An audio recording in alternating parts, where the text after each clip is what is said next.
Wait a second. Do I see more?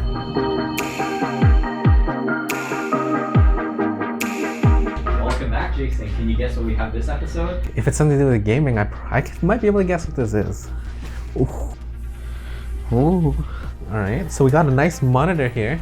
Oh yeah. Yeah, I'm kind of wondering though, like what happened to the box? Don't these usually come packaged? We actually took this for a spin earlier. I'll let you guys know that we do have an Unwrap gaming channel. This is the BenQ Zowie 24. It is a 1080p Full HD gaming monitor. What makes it a gaming monitor, you think? What makes it gaming? I'm not actually sure.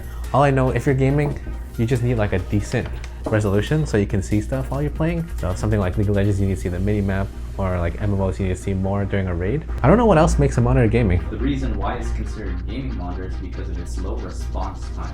It has a response time of 1 millisecond. Why is it important to have such a low response time? I guess like a lot of games you have to have fast response, so they want less lag or something. There's always like some milliseconds of delay from the moment your brain thinks to do the action from the input of the peripheral into your computer to actually displaying on your monitor. There's a lot of stuff that gets added up. So I can see why they would design a monitor with a really low response time. We used to play Super Smash Bros. Melee, I think, on like GameCube, and then you'd hook it up to the TV, and then if you didn't set it to gaming mode, it would be like 2-second delay. Most TVs actually have a high refresh rate such as 144 Hz, but they're bad for gaming because of their high response times, and it's an average of up to 30 milliseconds of delay. The monitor does have 1 millisecond. Okay, so that's 30 times faster than playing on a TV. So do you think 24-inch is a perfect size for gaming at 1080p? Yes, 24 is good. I usually go around 20 to 24 is a good range. I feel like 27 is too big for me. It turns out that many esports organizations do use this BenQ Zowie at their tournaments. They do have different BenQ models, but it's always the BenQ Zowie, and you can tell by the logo on the back if you spin it around. Yeah, it's like a 2-half racing track things. So what type of inputs does it have on the back? We have HDMI 1, HDMI 2, and there's a DVI cable as well. And there's buttons on the side here, so you can select your input. Oh, you can connect your headphones into the monitor as well. Yeah. Oh, there must be audio from the monitor as well, which is nice. So if you don't have like speakers or something, the monitor itself has it. Let's check this out. This one's super. Yeah, it's getting much louder. I don't know. I feel like it's really loud. This one feels too comfortable. Like for a lot yeah. they play games like. Okay, that's like really good. Like this is much easier to carry around, and it has the speakers already set up for you. If you need to play console games on the go, I use it at 100. I like to have it like super bright. You might as well have it, but let's see how it is at like 50 maybe or something. Okay, even at 50, it seems pretty bright to me, so it's like nice and colorful. So which game has the highest awarded prize money in esports to date? I knew back in the day like Counter-Strike was pretty big, and I kind of want to say Counter-Strike has it. It's Dota 2. You got it. Dota 2 has 169 million awarded from 969 tournaments, following CSGO at 59 million from 3,462, and League of Legends at 54 million from 2,100 tournaments. Damn. Where do you think Fortnite lies? I know they've only been recently doing like their summer skirmish things, and like they're giving away like 500k each like skirmish. I'm gonna say like they're getting there. Maybe they're in the top 10 of money given away. So Fortnite is at 6.6 million from 66 tournaments recorded to date, with a promise from Epic Games to provide up to 100 million to fund tournaments. If Epic Games is promising this amount for tournaments, like gotta get in on that. That sounds good. So this means let's play some games and see how well this runs. Let's do it. Oh, cool. Oh, we got boogied. This guy's a monster. We got double boogied. Oh, yeah. Okay. Gee.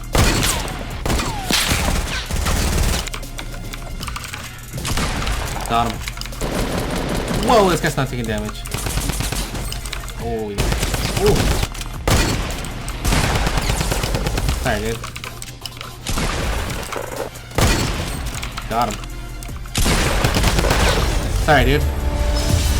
We're taking it home for this video.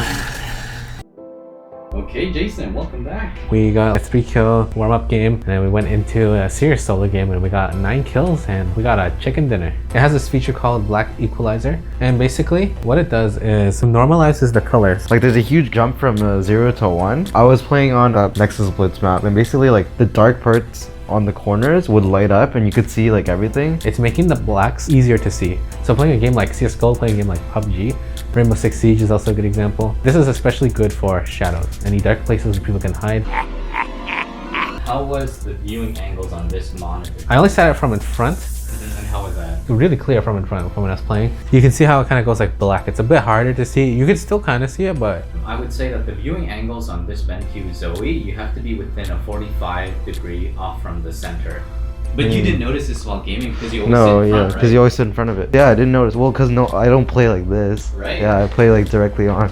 I like how it's 24 inch. You know, I've been with the 21 inch for a while, so obviously that larger resolution kind of helps me out. That 1 millisecond response time makes the gameplay just feel so much smoother, especially in Fortnite. Have you ever played on the wrong server? I queue up on NA East. I'm expecting usually between 20 to 30 ping. If I get anywhere between 50 to 100, when you're farming materials, the circles don't appear exactly on time, so you're kind of guessing where to hit next, even though your character doesn't get any delay, but the server has a bit of delay outputting the circles to your character. That kind of delay, when it adds up, it's like, it just makes you unnecessarily slower. I really like that they have the speakers inside. It was really nice and loud. Like, you don't need any external audio. Like, if you don't have headphones on you, you don't have anything on you, you can use the monitor as is. The black equalizer itself is a very cool feature to have. That's pretty unique to BenQ. Other than that, the look of it is also really nice. Like, the red and the black, it's just a sweet looking monitor, so I don't think you can really ask for much more than that. Is there anything you don't like or want to see changed? Maybe they could have a more customizable option of like going up and down. Obviously my desk at home is a little bit higher, so I may need this to be lower, but the only way for it to get lower is it can tilt, but then that screws up the angle, right? That could be an option, or I could just stack it on like a textbook or something, but other than that, I think it's pretty good. I do notice that the board is a little big. I don't know if that can get distracting. It kind of makes it look like it seems bigger and wider. Other than that, not really, no. How much do you think we got this monitor for? Maybe like $200? At least like 180, I think. 180? That's Yes. a very good guess because we did get it for 170. I feel like there's a lot of like CSGO competitive players that use the BenQ Zowie. You have to like hold angles to shoot. You have to get your reactions like on point. So I can see how it's of use to somebody like as a pro who can make the most out of the gear. For 170, yeah, I think that's a pretty good price actually. The next monitor you're gonna unbox is gonna be here shortly. We will have to remove the BenQ Zowie off the table. All right. Because it'll take up a lot of space. Oh, okay. More than 24 inches, all right. What do we have here? This is huge. We got it says, I see the word ultra wide. Is this even a monitor? That's like a TV. Take the remote unit from its handy storage space, and you're set for hours of pure pleasure. Are you excited? Oh yeah. Oh, that's the biggest unwrapping on the whole channel. Oh, this thing is so heavy.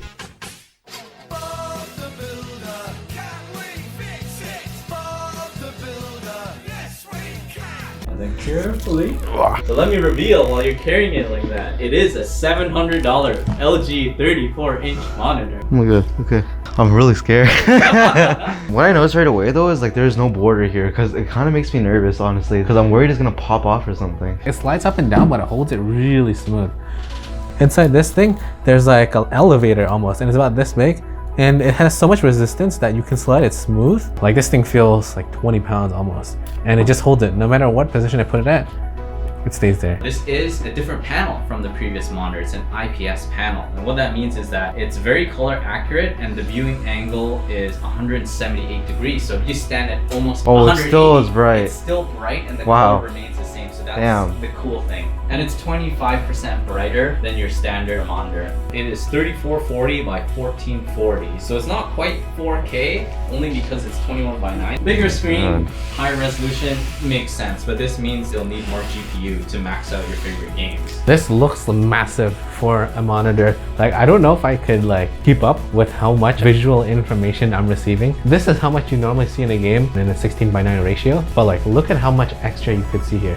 Yeah, I can tell right away there's HDMI, a headphone jack like the other one. There's no VGA or DVI input there, right? Oh, it has Thunderbolt though. So as a competitive gamer, are you picky with your graphics settings? A little picky, like I cannot play on low resolution or anything like that. I'm not sure about like the wideness. What would you even run that has like the full length? CS? supports the whole thing, but some games may not support it. And if they don't, you'll notice the sides get black bars, or what would happen is they would crop the top. You don't have an advantage, you're actually at a disadvantage for using a larger monitor. Have you ever seen a video on a monitor like this that supports the full resolution? I have never seen that. Oh. Oh, and the whole video is in 21:9. Wait, there's an ad here. The ad is so small I couldn't even tell. You could run like a movie theater in your room with this. Who cares? Have your game cut off on the sides. Cut it off at 16:9. But when you're watching a movie, you're like, holy crap. If you're playing CSGO or something and you have this much extra space, like, wouldn't that make it feel like the map is bigger on your screen? Yeah, like you get to see more of it? I don't know. It doesn't sound like it's a small speaker that they just attached in. It sounds like some kind of like studio speakers or like a movie theater. Damn, okay, I like that. So, you know the best part about this show? We get to play with everything. Why don't we test this out right now? All right, let's do it. Wait a second. Do I see more? I'm pretty sure this is not stretched. Everything is just kind of there. I don't know if that really makes any sense, but that is handy to have. I think it looks stretched. Oh shit! Here you go. Oh, That's so nice. Wait. Oh. And we got him. Oh yeah, the knob's actually cut off. You can see the jungle from all the way over here. Dude, I don't know, like, he was in front of me, but it felt like I was more calm. Again, I'm not exactly sure if like this is me getting extra field of vision or just having like a resolution scaled bigger in my face. Hey, we got him with that headshot.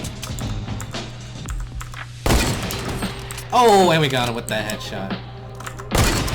And we got him. Whoa, our aim is not good today. But we got him. Hey, we got him one. We got one. Got him. Hey, we got her. Whoever dies. Yeah! okay. Oh shit, I saw it too! Oh, how did she not die? Come on. Okay. I didn't know he was doing this. Oh my god.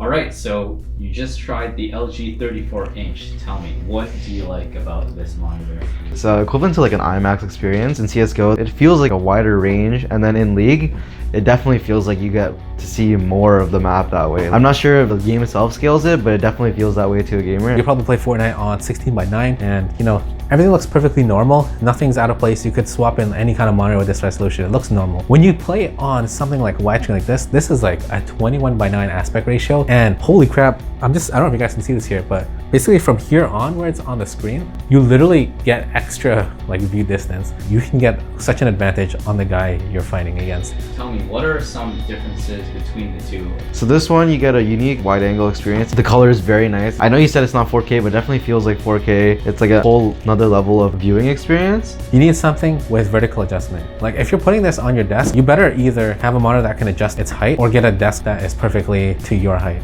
or else you're gonna be like hunchback or it's gonna be too high for you. I could have a really perfect monitor, but if it's too low, anytime I play for the next like 20 years or until I replace it, it's going to be that slight annoyance. You can always just tilt it, but it's not exactly the same plane for viewing when you're playing games. It's bright on all angles. So this could be very useful for like a console game. If you're gonna bring Super Smash Bros. And you're gonna play with like 2 people or something, both players can see the same level of brightness compared to the BenQ where it's not like that. There was apparently a 5 times more response time from this widescreen, which makes sense. There's like a lot more to display to you when you're playing games. But honestly, the 4 millisecond difference, you honestly cannot tell that. Like if you were to cut a second into 1,000 pieces and then say, hey, this moves 4 pieces slower, honestly, I could not tell. Maybe if I was like a super competitive gamer, but even then, I don't think the human brain or the eyes can capture such difference. Anything that you didn't like, you want to see improved, or something that you experienced first using a monitor like this? I feel like maybe it takes some time to get used to or something, but my eyes definitely strained after like 1 or 2 games. Maybe it's not used to seeing the half a monitor space extra on the bars. But other than that, it was really sweet. It was easy to adjust up and down. Very good speaker. We could hear the footsteps of people walking in CSGO. There wasn't anything really too crazy that I thought was worthy to dislike on this monitor. If anything, I dislike everything that doesn't support this monitor. Like there's so many things that could be so much better. You probably saw when I played Overwatch, we had like thick black bars on the side. It would be cool to get the extra vision like it did in Fortnite. In CSGO, they adapted by just stretching the sides of it, but that could also be due to competitive reasons. You don't want to give anyone an edge just because of their equipment. It should be based on skills. There's like a fine line between that. But in Fortnite, you do get that bonus. There was one feature that was on the BenQ that also exists on this monitor, the black equalizer. Did you notice any dip in frames because of the high resolution? Was it any harder to run? When I switched to Fortnite, I did have to tone it down a little bit. You turn off basically anything that you don't need, like motion blur. It only dipped to about 60 frames, which then I just changed the textures to medium from high and increased my frames back to 99 or 100. Using a monitor this big, get that extra field of vision does come at a price. Make sure your computer can work with it. I actually own one of these monitors at home,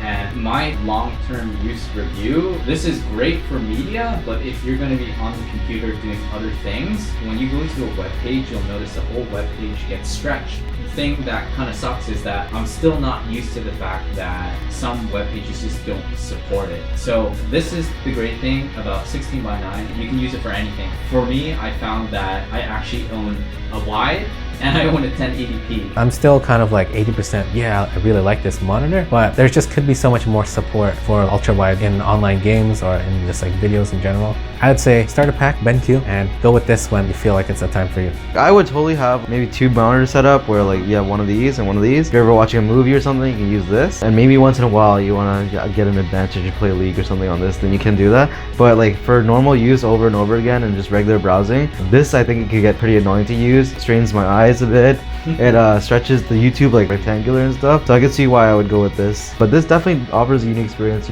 Okay, so again, $170, $800, but we got it for $700. What is your pick for today, Jason? 800's a little much. I think I'll have to go with this one then. This is nice, but I don't think it justifies the $800 price tag on it. Yeah. In Fortnite, this actually right here, this one gave me the edge. And even though it's 5 times slower, you can't tell. You get so much more for that trade-off. Even though it does cost more, I'm still gonna go with this pick. So we'll see you next time, Jason. Yeah, see you. Enjoy. Take this one. All right. See you next week, Ricky. See you.